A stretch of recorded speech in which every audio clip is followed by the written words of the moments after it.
Trust में कभी आप ये फील करें, जब आपके स्टेज में गैर मुबालिग में पाकिस्तान जिंदाबाद के नारे लगते हैं, उस टाइम आपको लगता है यू डन समथिंग। यहाँ पे आने के बाद फिर फील होता है यार, लगता नहीं कि वो पाकिस्तान है जिसके लिए हमने मेडल विन किए। 45 ममालिक में मेंस फिजिक के मुकाबले में वर्ल्ड चैम्पियन बन गए। कुछ साल पहले शहराज को डॉक्टर्स की जानिब से एक ऐसी बीमारी बताई गई थी जो लाइलाज थी।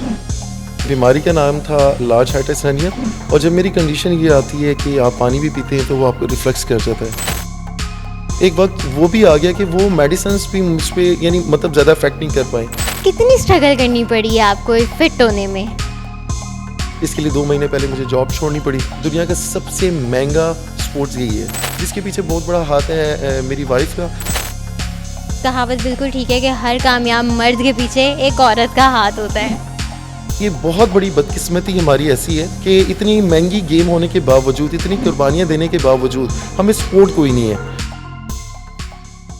अस्सलाम वालेकुम, दस्तक टीवी के साथ मैं हूँ हफ्सा खालिद। इस वक्त मैं मौजूद हूँ एक ऐसी मोटिवेशनल स्टोरी के साथ जिनके बारे में आप जब सुनेंगे तो आप लोगों को खुद भी एहसास होगा कि अगर ये इतने मोटिवेटेड हो सकते हैं तो आखिर हम क्यों नहीं हैं।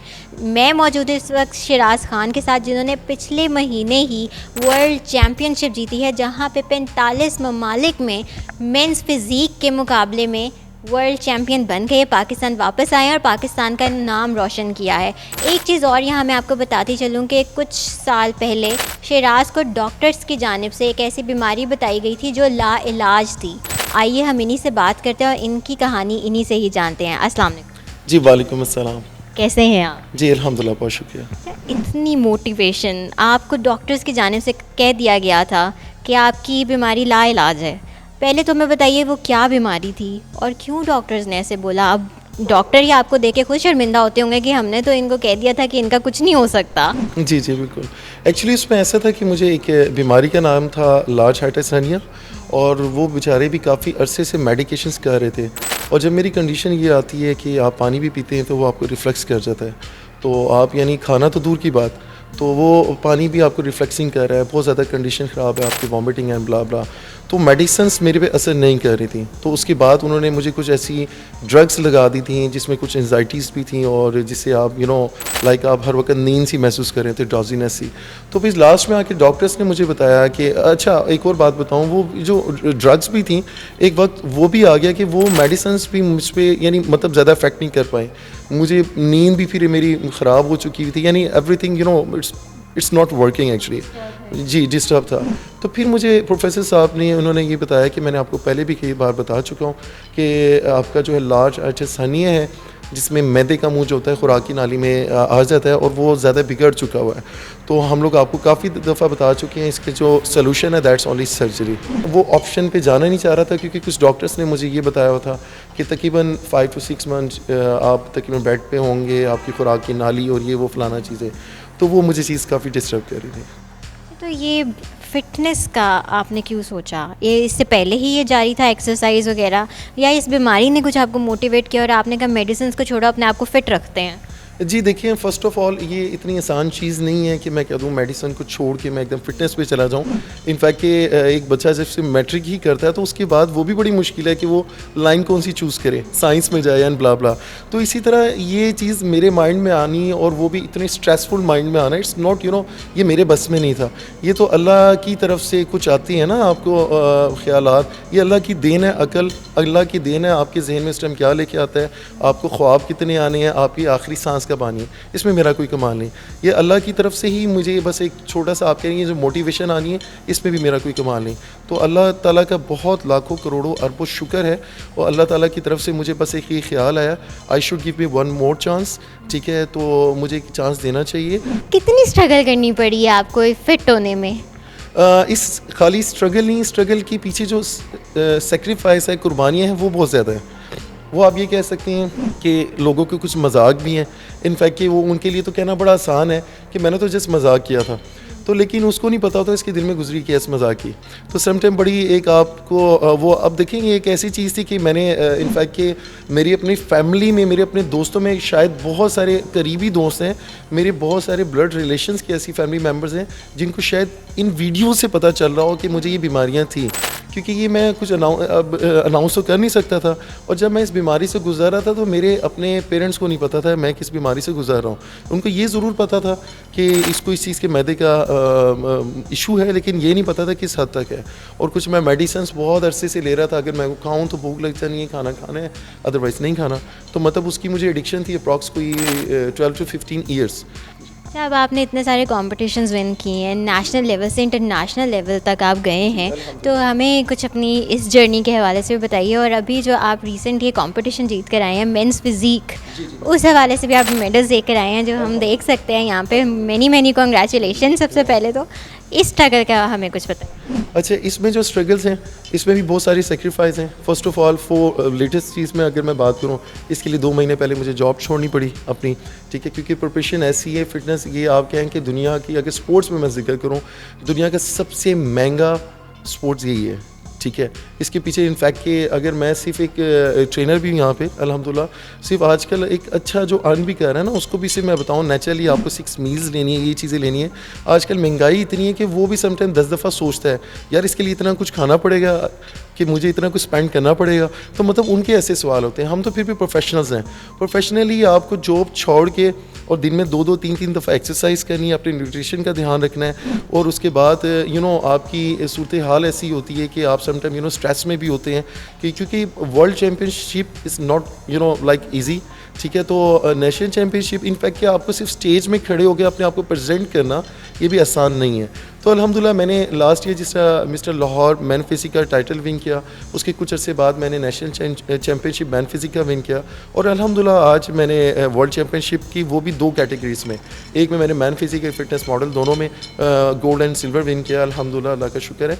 इसके पीछे जो सेक्रीफाइस हैं इसमें ये कि आप अपने बीवी बच्चों को, अपनी फैमिलीज़ को टाइम नहीं दे रहे, और जिसमें जो मेन जो आपका जो हाथ रहता है दैट्स मेन डाइट है, ठीक है। लोग कहते हैं 70% आपकी डाइट है एंड 30% द एक्सरसाइज है। लास्ट डेज में तो मैं कहता हूँ 70 नहीं बल्कि 90% आपकी डाइट है एंड 10% ओनली एक्सरसाइज है, जिसके पीछे बहुत बड़ा हाथ है मेरी वाइफ का, जिसको मैं न्यूट्रिशन अपना प्लान बताता था। आपकी एवरी डे एवरी सेकेंड आपकी न्यूट्रिशन प्लान चेंज हो रहे होते हैं, क्योंकि सम टाइम ऐसा होता है कि घंटों में आपकी स्किन चेंज होती है, आपकी बॉडी स्ट्रक्चर चेंज हो रहा होता है। आपको पता है कब कार्ब लोडिंग करनी है, कब सोडियम लोडिंग करनी है, कब वाटर इनटेक ज़्यादा बढ़ाना है, एकदम आपको ड्रॉप करना है। तो ये टेक्निकल प्लेज हो रही थी, आपकी वाइफ कर रही होती है, और उसकी भी कुर्बानी है, इसलिए क्योंकि आपका एंजाइटी लेवल इस किस्म का होता है, आपके मूड स्विंग्स हो रहे होते हैं, आप किसी वक्त भी गुस्से में जा सकते हैं। तो वो बेचारी शी इज़ द ओनली जिसको डाइट देखनी है, अगर खुदा ना खासा कुछ ऊपर नीचे हो जाता है, आपके साथ अपनी मेजरमेंट एक मशीन रखनी होती है जिसमें आप देख रहे हैं कितने ग्राम आपकी प्रोटीन जा चुकी है, ये आपको इनटेक करना है। तो सेक्रीफाइस ये है कि बहुत सारी शादी ब्याह होती हैं, सेलिब्रेशंस होती हैं जिसमें आप पार्टिसिपेट नहीं करते, तो बहुत सारी हैं, आप अपने बच्चों को टाइम नहीं देते, बहुत सारी इसमें ये कहावत बिल्कुल ठीक है कि हर कामयाब मर्द के पीछे एक औरत का हाथ होता है। जी बिल्कुल, एक औरत का हाथ हो सकता है, वो औरत आपकी मेन जो आपकी माँ होती है, ठीक है। अल्लाह ताला उनको जन्नत नसीब करे। अभी उनको 4 साल नहीं हुआ, अभी भी आप अब ये जो विन करने की जो मोटिवेशन है, मैं आपको इसकी मोटिवेशन के बारे में बताऊं, क्योंकि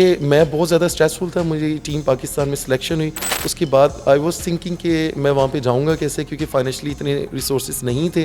तो मुझे ये बताया गया कि आप वहाँ पर जाएँगे, उसके बाद पाकिस्तान गवर्नमेंट आपको सपोर्ट करेगी।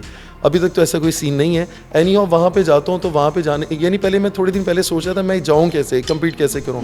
तो कहते हैं ना कि माँ की दुआ आपके साथ हर जगह होती है। तो मैं बड़ा खौफ ज़दा था कि वालदा तो फोत हो चुकी हैं, पता नहीं मेरे लिए कौन दुआ करने वाला है। अल्लाह ताला सेहत तंदुरुस्ती से मेरे वालिद साहब को, मेरे अजीज़ कारी को, मेरे डैडी हैं, वो मेरे लिए बड़े दुआ करते हैं। तो अब उस टाइम मेरे ख्वाब में मेरी वालदा आती हैं और मुझे एक अनजान सी जगह में लेके जाती हैं, तो वहाँ पर छोड़ती हैं, कहती हैं अब तुमने यहाँ पर थोड़ा कुछ अर्सा स्टे करना है। तो ट्रस्ट मी, मैं जिस तरह थाईलैंड में वहाँ पर जाता हूँ और जगह को देखता हूँ, वो सिमिलर वही थी, एग्जैक्टली वही थी। तो वहाँ पे भी आके जब मेरा मॉर्निंग पे कंपटीशन था, वो जब भी मेरे ख्वाब में उन्होंने मेरी दुआ भी की, तो उस कामयाबी के पीछे यकीन माने जब मैं स्टेज में जा रहा था तो I was smiling and I was saying कि ये टाइटल पाकिस्तान का ही जाना है और इंशाल्लाह आई विल विन। तो ये जो मोटिवेशन है ना, सेल्फ मोटिवेशन, तो उस टाइम तो अल्हम्दुलिल्लाह अल्लाह की तरफ से वालदा ने आके की। और दूसरी चीज़ जो होती है, जो फिज़िकली जो दुनिया में थी, मेरी मिसेस अल्हम्दुलिल्लाह अल्लाह का शुक्र उसने की, मेरी बहनों ने, और यहाँ पे जो मेरी स्टूडेंट्स हैं, they all like my family. International level पर भी आप वर्ल्ड चैम्पियनशिप जीत कर आए हैं, तो आगे के क्या प्लान्स हैं आपके? जी, अभी मुझे वहीं पे IFB प्रो मेरे एक अज़ीज़ हैं, उन्होंने भी एक ऑफ़र करवाई थी, जर्मनी में हो रहा है दिसंबर और उसके बाद भी है। प्लान्स तो भी यही है इंटरनेशनली इंशाल्लाह प्ले करना। अब नेशनल तो मुश्किल है, अब इंटरनेशनल ही इंशाल्लाह मैंने इवेंट में पार्टिसिपेट करना है।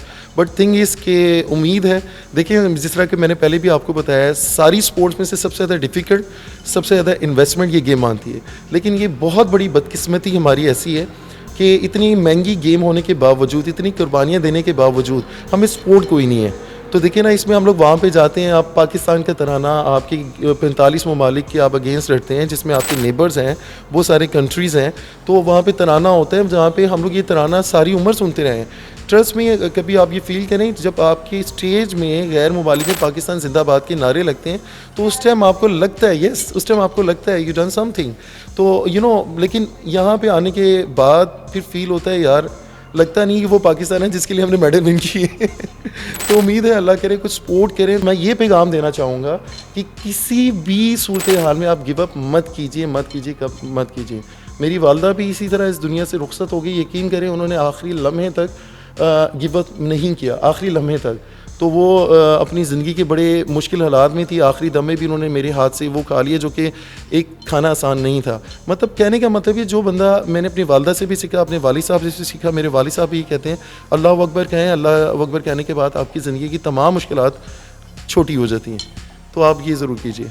बहुत शुक्रिया शहराज, बहुत अच्छा लगा आपसे बात करके। तो नाज़रीन, आपने सुनी शहराज की स्ट्रगल, उनकी मोटिवेशन, और अब ये एक एज एन इंस्पिरेशन आप सबके सामने है। मैं उम्मीद करती हूँ कि आपको हमारी आज की वीडियो पसंद आई होगी। मज़ीद वीडियोज़ के लिए देखते रहिए दस्तक TV।